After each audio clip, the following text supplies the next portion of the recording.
Hi there, Kris from Stone Age Gamer here, and welcome back to Stone Age Gaming. Now, a few weeks ago, I did a look back at how I got my first couple of Nintendo platforms, and it seemed to go over really well. I got a lot of really fun stories from people who saw the video that gave me their histories with Nintendo platforms and how they got stuff, and it was really fun to read, so I really want to kind of keep that train going here. This is the second part. I'm going to be talking about Nintendo 64 and the couple of platforms that followed that. I hope it's even remotely as interesting as the last one was, so without further ado, let's get started. Please enjoy.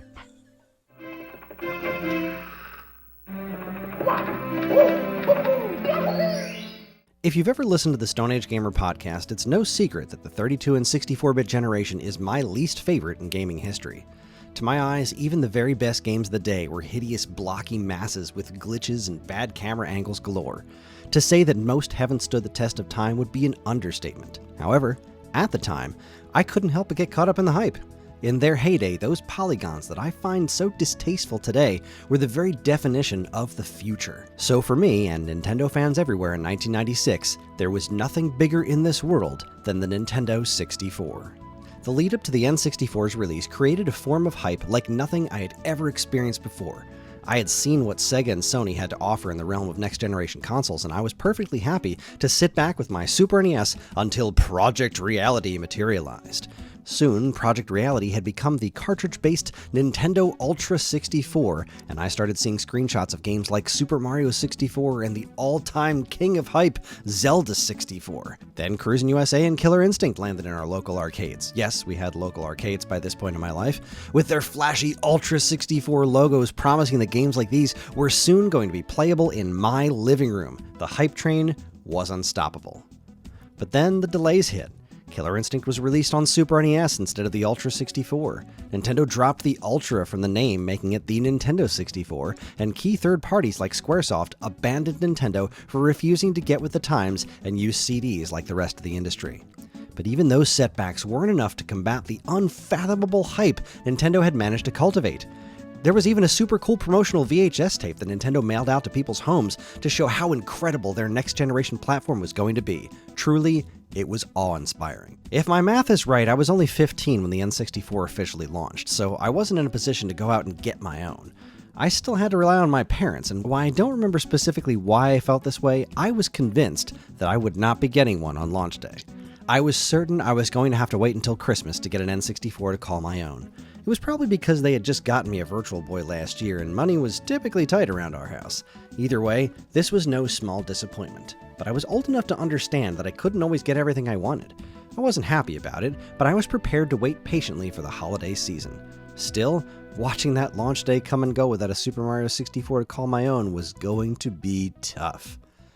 Having followed the news surrounding the N64 pretty closely, I had the release date of Sunday, September 29th basically tattooed inside my eyelids, but it turned out that that Thursday, September 26th, was the date that I should have been paying attention to.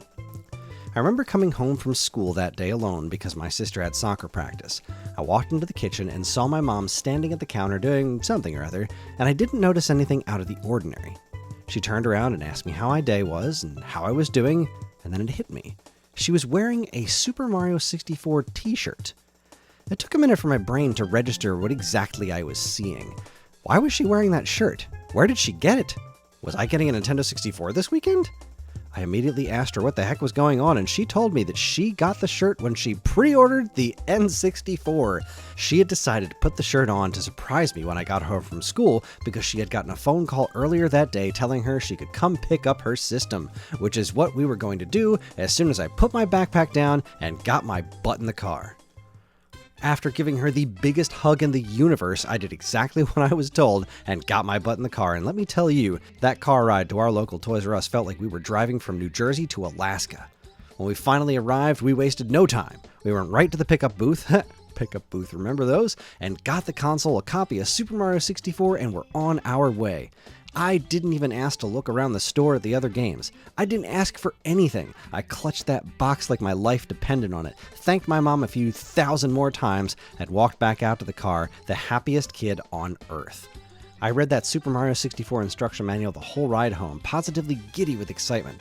I couldn't believe it was actually mine, and that I was going to finally play Super Mario 64 with my own two hands. I said earlier that in my opinion, games from this era haven't aged particularly well, and I still say that holds true. But nothing can take away the pure sense of wonder I felt when I turned that thing on and heard, "It's-a me, Mario!" blasting out of my speakers. Princess Toadstool read me a letter. Mario could walk absolutely anywhere. Lakitu provided me with camera controls, but most striking of all, for the first time ever, there wasn't background music.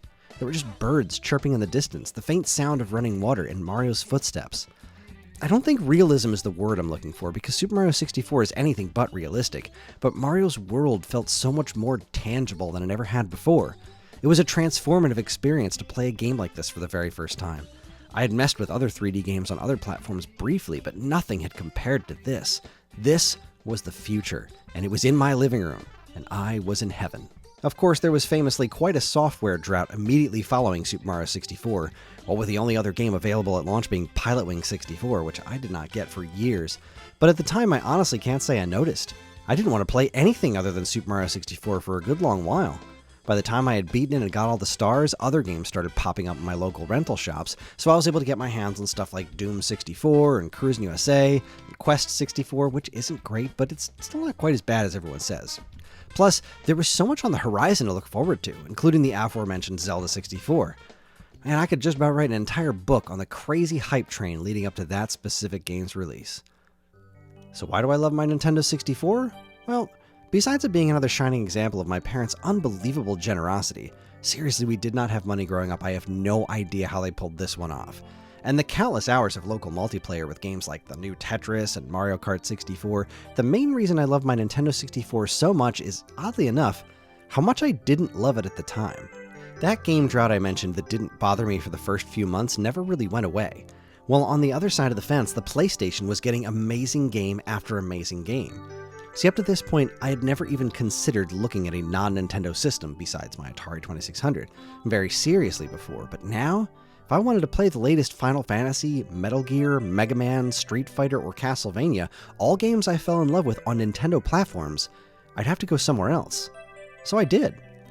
I got my first job at the local bench store. Yes, you heard that right.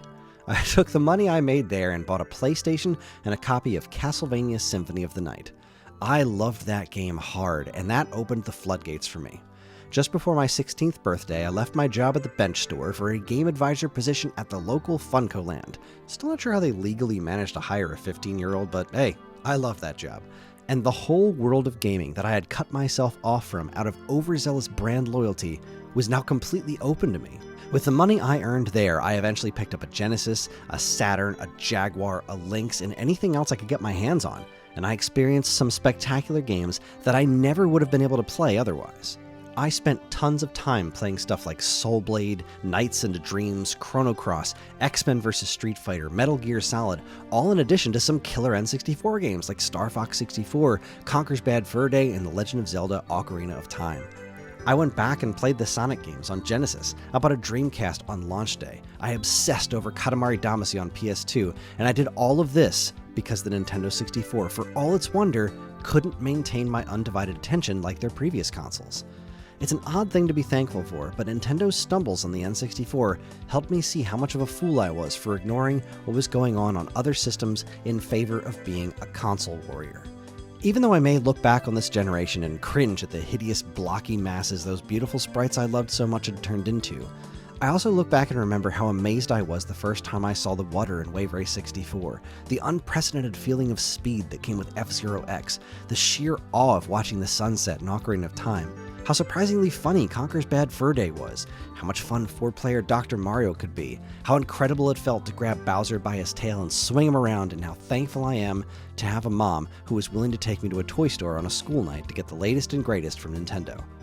This console may have been the harbinger of the downward spiral that would ensnare Nintendo for generations to come, but it's because of its faults that I became a much more well-rounded gamer.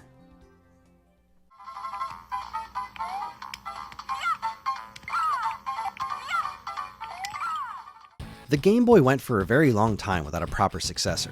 Pocket was a nice redesign and Color was a welcome half step, but even with the games no longer exclusively in creamed spinach color, the Game Boy line was still only at best able to provide the NES experience on the go. By the year 2001, 8-bit gaming simply wasn't cutting it anymore. It was time for Nintendo to give us a new system. And for all its faults, the Game Boy Advance was that system. And I was waiting with bated breath. With video games going more or less exclusively 3D in the home console space, and developers having pretty much maxed out what they could reasonably pull off on Nintendo's ancient Game Boy hardware, the announcement of the Game Boy Advance was a true breath of fresh air. There was a certain amount of trepidation on my part when I read that it was going to be a 32-bit system, because the last thing I wanted was something that just gave me handheld versions of the kinds of games seen in the early N64 and PlayStation days. I understand that was a necessary growth period for the industry, but I did not want to go back. Fortunately, my fears were quashed when Nintendo dropped the first screenshots of their new portable in action. The Game Boy Advance was going to basically be a supercharged Super Nintendo, and I was pumped. As somebody who wasn't too fond of the 32-64-bit era, once we had finally moved on to systems like the PlayStation 2, Dreamcast, Xbox, and GameCube, I came to like 3D gaming a lot more. Developers were getting the hang of navigating a 3D space, and the graphics, even at their worst, were light years ahead of anything the previous generation had to offer. Still, 2D gaming was where my heart was, and seeing what the Game Boy Advance had to offer managed to get me more excited for portable gaming than I had been in a very long time. The first real images I remember seeing of the GBA were on this poster we got at my Funcoland around the time of the announcement. It was a big fold-out thing that was split in half between the Game Boy Advance and the GameCube. It said, "The real future of gaming" across the middle, and it had screenshots of these amazing GameCube tech demos like Metroid, Zelda, and Luigi's Mansion on one side, and on the other a bunch of Game Boy Advance games. Seeing that Super Mario Advance looked like Super Mario Bros. 2 was pretty exciting. Seeing what Golden Sun looked like was really exciting. Seeing that the Game Boy Advance Mario Kart was going to be more like the Super NES game was really, really exciting. And past the poster, when I got my hands on a magazine showing off the launch lineup and I saw Castlevania Circle of the Moon, exciting was no longer an adequate word. I was getting what appeared to be a sequel to Symphony of the Night, and I was going to be able to play it anywhere. Sold. What made this period of time all the more exciting was the fact that it wasn't alone. The GameCube was also coming right around the corner. I wasn't just getting new 2D games on GBA, but new 3D stuff that promised to bring Nintendo's franchises up to the quality I had been seeing on the PS2 and Dreamcast. What a time to be a Nintendo fan. At long last, launch day came for the Game Boy Advance, and it was great. Unfortunately for the purposes of this narrative, though, I don't have much of a story connected to it. I still worked at Funcoland, I had my Purple System pre-ordered, and I bought it the day it came out. No muss, no fuss. But what followed, of course, was a veritable cornucopia of incredible games that I sunk untold hours into. Remakes and originals alike graced my tiny non-backlit screen, and just when I thought I had seen it all, someone would release something else crazy. Remember Boktai, the game you played with the freaking sun? Or how about the NES Classics line that put a bunch of NES games in the palm of your hand with super collectible packaging? There was an Astro Boy game that was far better than it had any right to be, an incredibly addictive Super Dodgeball game, a better than arcade perfect port of Final Fight. The hits just refused to slow down. And then there was the Game Boy Advance SP, which might be one of the most perfect handheld devices ever released, especially for its time. The e-reader, which may have been dumb, but it brought me new Super Mario Bros. 3 levels, and the Game Boy Micro, which was pointless. But it sure was neat to have an option to play F-Zero on a screen the size of a postage stamp. So why do I love my Game Boy Advance? For keeping 2D gaming alive in a 3D world. There is no shortage of great 2D games on the market today, but back in the early 2000s, you would be hard-pressed to find more than a handful anywhere in the console space at all. Thank goodness for quality handhelds. And once the GBA took off, developers couldn't ignore the platform's popularity, so folks really started putting effort into making great games for it, and thanks to the nature of the beast, those games weren't the latest first-person shooters or 3D action games.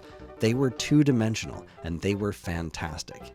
Sure, a lot of them were remasters of Super NES and Genesis games, but then there was stuff like The Legend of Zelda the Minish Cap, the Castlevania trilogy, Metroid Fusion and Zero Mission, and Sonic the freaking Hedgehog! Nintendo and Sega buried the hatchet, and there was now a fully original 2D Sonic the Hedgehog adventure on my Game Boy Advance. It's hard to describe just how monumental this felt back then, but trust me, if you weren't around for it, this was beyond huge. Nintendo handhelds remained the last bastion for quality 2D games for a very long time, and the Game Boy Advance played host to some of the best there's ever been. It also spawned a handful of crazy new franchises like WarioWare and Golden Sun that are still very well loved today. It's just a top-notch system all around. Biggs, Wedge, follow me. The status quo for Nintendo home consoles had been off for a while. The Nintendo 64 may have technically been twice as powerful as the 32-bit consoles on the market, but that point never really managed to come across in the games. Low-resolution textures and blocky characters were the order of the day, and thanks to Nintendo's clinging to the cartridge format, third parties fled their platform in droves in favor of the immensely popular and easy to develop for PlayStation. The only other console we had from Nintendo at the time was the Virtual Boy, and that was, well, it was what it was. But time marched on, and when the Sega Dreamcast hit, it opened the door for 3D games that did not look like garbage, and my mind immediately started imagining what Nintendo's next generation console would look like. I was not disappointed. I first started hearing about the Dolphin not long after the Dreamcast came out, but at that point, all I had to go on was imagination. It really was an exciting time because thanks to my newfound appreciation for non-Nintendo platforms, I was able to fully grasp what everyone was doing, and even if it wasn't all for me, it all looked really fantastic. The PlayStation 2 was looking like an absolute beast, so much so that even the mere hype of the PS2 was enough to cause a drop in Dreamcast sales. And Microsoft was getting ready to toss their hat into the ring with a behemoth of a system that was going to play host to the next Oddworld chapter, a big deal to me at the time. However, more than anything else, I couldn't wait to see what Nintendo was going to have in store. Then in 2000, they hosted their annual Space World event, and they showed off this demo reel. I didn't see this footage when it first came out. The only thing weaker than my internet prowess back then was my paltry internet speed. I was barely aware of what the information superhighway had to offer, and I was certainly not aware of websites dedicated to video game news. Like I said in the Game Boy Advance story, it was that promotional poster I got at FuncoLand that gave me the first glimpse at these games. But one day I went on a trip to transfer some inventory to a neighboring store in my district, and I saw something strange sitting on their counter. It was a GameCube, except it was made out of paper. I asked the guy behind the counter where he got it, and he told me he printed it off a website called cube.ign.com. This was the first time I had ever heard of IGN, and when I got home later that day, I learned just how incredible the internet could be for learning about upcoming video games. I fired up my trusty dial-up modem and hunkered down for the excruciatingly long wait to download the GameCube sizzle reel.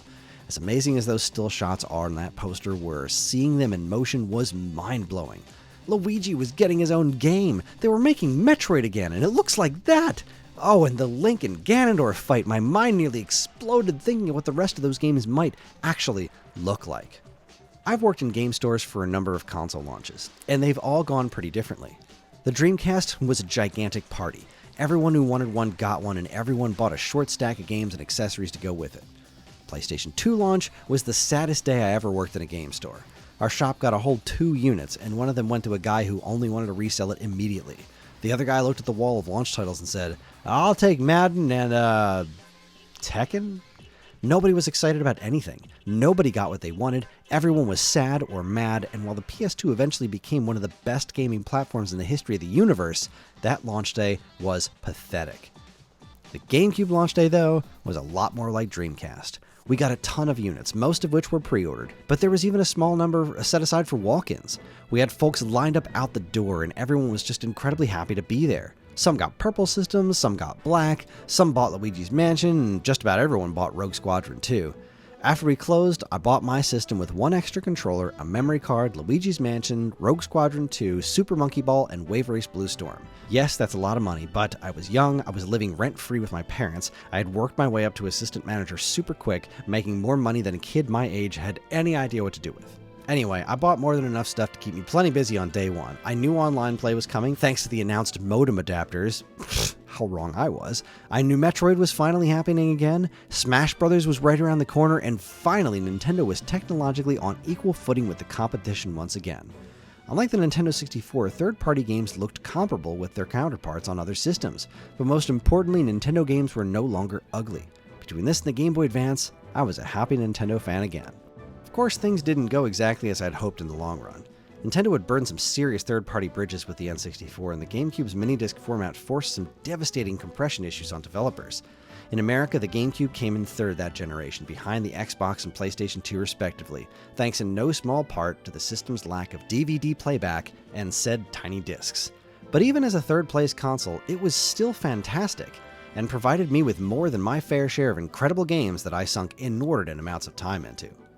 It brought me the weirdness of Cubivore, the addictiveness of Animal Crossing, the awesomeness of Beautiful Joe, and a taste of what the other consoles were enjoying with games like Beyond Good and Evil and Prince of Persia: The Sands of Time.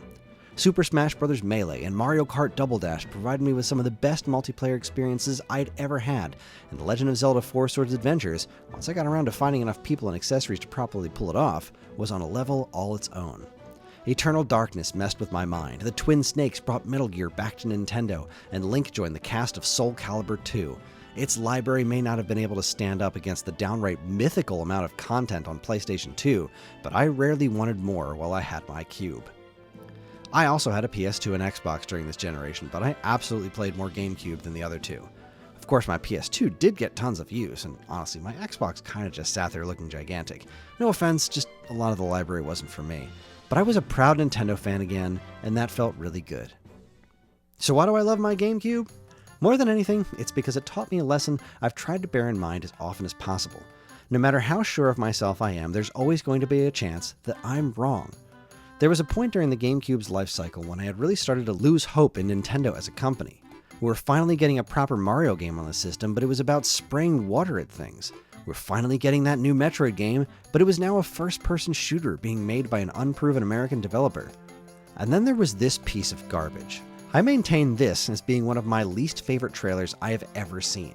Even judging it on its own without my initial bias, it's just not good. I've got nothing against games with a sense of wonder and fun, quite the opposite really, but when you've got Link literally winking at the screen, you've lost me. Then if you take into consideration the Link fighting Ganondorf fight scene for Space World 2000 that we all fell in love with, going from that to this was a tremendous disappointment. In fact, if you look at issue 148 of Electronic Game Monthly, I'm the Letter of the Month guy that was asking the fine folks at EGM to help me see a bright future for the company that I loved in light of what I considered a series of unbelievably bad decisions. And you know what happened then? I wound up loving Super Mario Sunshine. Metroid Prime was nothing short of a masterpiece. And Zelda? The Wind Waker is to this day my favorite video game of all time. At first I thought it was Looney Tunes, but when I played it, I realized it was Samurai Jack.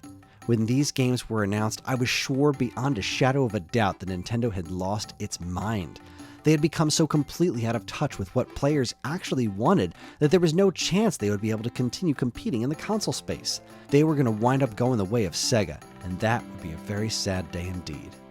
Of course, if any of this doom and gloom sounds familiar to you, you've probably been around the internet over the last couple of decades, because people have been screaming doom and gloom for Nintendo for a long time, myself included. Do you want to listen to the Stone Age Gamer podcast and hear how wrong I've been over the Switch in particular? Oh boy, I've made some mistakes in my day. But here we are. The GameCube is a beloved classic system that people still talk about today. But of course, I can't really talk about the GameCube and not mention E3 2004. This presentation was Nintendo at their best, and we've rarely seen them in such fine form since. They opened the show with a sizzle reel proclaiming, "We make games that make games worth playing." They followed it up with Reggie Fils-Aimé's first time on stage as Nintendo of America's frontman, and then they gave us trailers for Metroid Prime 2 Echoes, Star Fox Assault, and the mind-blowing Resident Evil 4. They showed off the Minish Cap for GBA, unveiled the Nintendo DS to the world, and even took a few potshots of their competition while they were at it. But nothing, and I mean nothing, compares to what many people, myself included, remember as the best moment to ever come out of E3. Our program this morning. But before you leave, I'd like you to step inside one more world for Nintendo GameCube.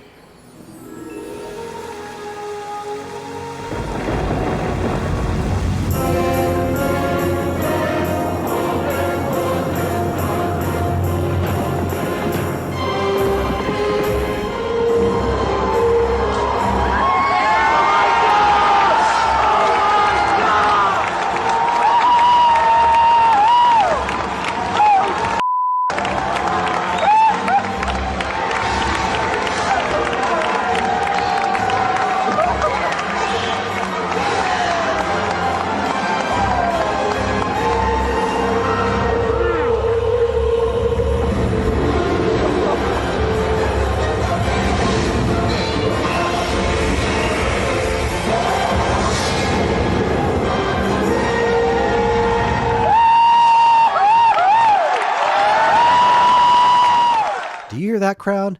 And that is the sound people make when Nintendo gives them exactly what they've always wanted. That trailer delivered on the promise of that original Link and Ganondorf fight from Space World 2000, and it's since been known as the trailer that made grown men cry. And I have no shame in admitting that I was one of them. I was sitting in my roommate's bedroom in my apartment in Brooklyn. His computer was the one that was connected to the internet at the time. Long story. I had worked all that day and didn't have any information on what was being announced at E3. I came home with the apartment to myself, and I watched the whole presentation from beginning to end. I can't even begin to put into words the sounds I was making when I saw that trailer. The best I can do is say that it was a combination of disbelief, shock, and unbridled joy. Twilight Princess may not have turned out to be my favorite Zelda game by any stretch of the imagination, but at E3 2004, it was everything. It stole the show, proving to me again that even when things look the worst for the company, when they really want to, Nintendo can always make magic. It may have come in third during its generation, but in my house, the GameCube was always in first.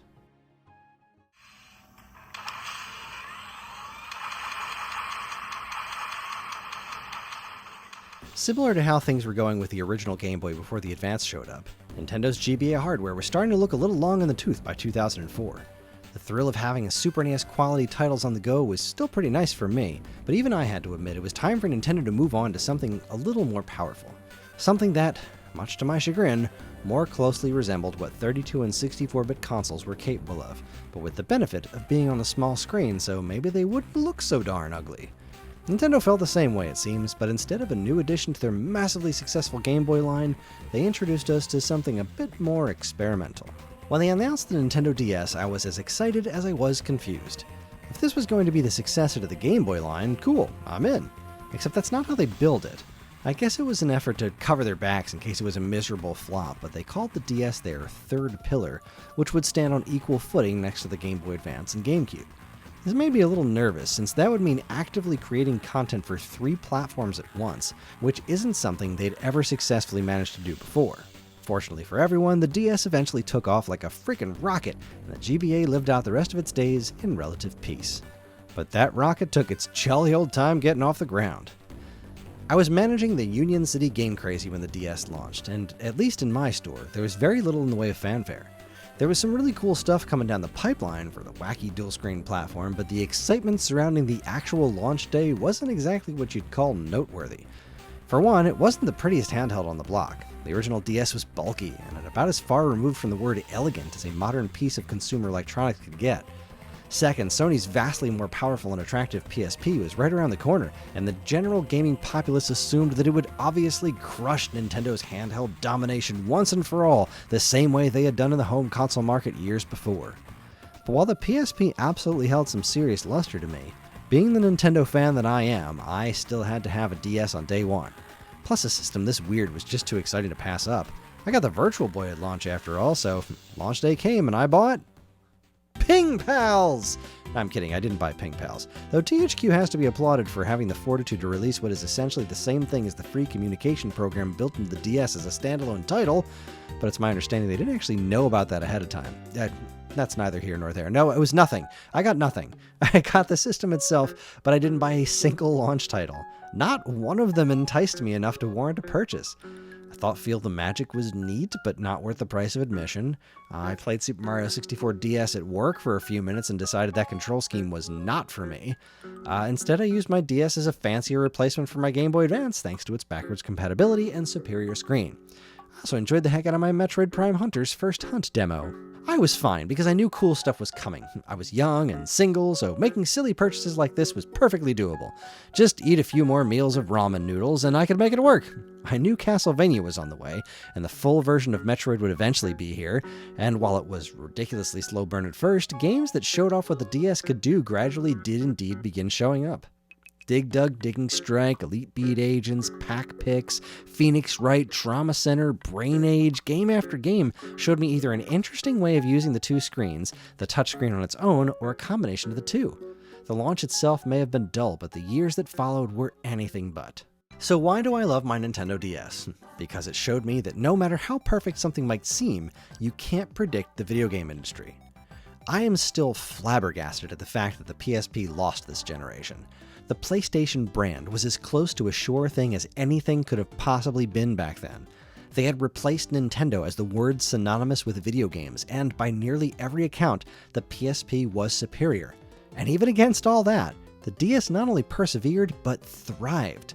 Nintendo's insane new handheld was a seemingly limitless fountain of creative ideas where developers cranked out great game after great game. Not only that, but while the DS may have been inferior on paper, it was way better at being a handheld, especially when the phenomenal DS Lite revision hit the market. UMDs could store tons more data than DS cards, but spinning those discs cost valuable battery life. The PSP screen was a work of art, but the DS's clamshell design was a built-in screen protector. The PSP may have delivered console-style games on the go, but the DS showed that at the end of the day, what people wanted more at the time on their handhelds were games designed with portability in mind. In some ways it doesn't make sense, but having lived through it and seen what consumers actually thought of the platforms as they owned them, Nintendo's decisions were very clearly the right ones. And their Blue Ocean strategy, which focused on games like Brain Age and Nintendogs, which opened up the market to players who hadn't picked up a handheld since Tetris, sealed the deal and helped the Nintendo DS become the second best-selling video game system of all time, just barely behind the PlayStation 2. And for me, the games ultimately didn't follow the early polygonal trends, instead melding 2D gaming sensibilities with the power of first-gen 3D machines. I even got a brand new 2D Mario game. I couldn't have been happier. It shouldn't have worked, but it did. And it made for one heck of an interesting piece of video game history. Well, there you have it. That's part 2 of my, I'm going to say 4-part retrospective on how I got all the Nintendo platforms. The Nintendo 64 one in particular is just such a special story to me, but man, that GameCube launch, I look back on that night. Of all my time working in Funko Land, I had a lot of really great times there. The Dreamcast launch and the GameCube launch were just the height of video game fervor, of just absolute joy of being there, because it was before the whole eBay reseller thing kind of became a thing, you know? So there was just this pure excitement of like, I just can't wait to get home and play these games. And the handheld systems, they didn't really seem to have that. Like Game Boy Advance and Nintendo DS, like I know my stories weren't super exciting on either of those, but the excitement in the stores really wasn't all that big. Even like the Game Boy Advance SP, I remember I was working at Toys R Us when that one came out, and the Game Boy Advance SP just kind of showed up, and I got one on day one, but I was like, I thought it looked really cool, but there wasn't like a line out the door, there wasn't a big launch party, you know what I mean? It just didn't seem to have the same excitement as a home console, and I do think we kind of sort of got there with 3DS, but I think my story on 3DS is weird. But anyway, we'll get there in another couple of weeks. But in the meantime, thank you very much for watching. If you liked what you saw here today, please follow, comment, like, subscribe, share, and please keep giving me those wonderful stories of how you got these systems. Like, what did you think of the GameCube launch? Did you have a really fun Nintendo DS launch story? Because that was a really weird console launch for Nintendo. I'd love to hear anything you guys want to share. Thank you very much again for watching. On behalf of all of us here at Stone Age Gamer, keep playing games.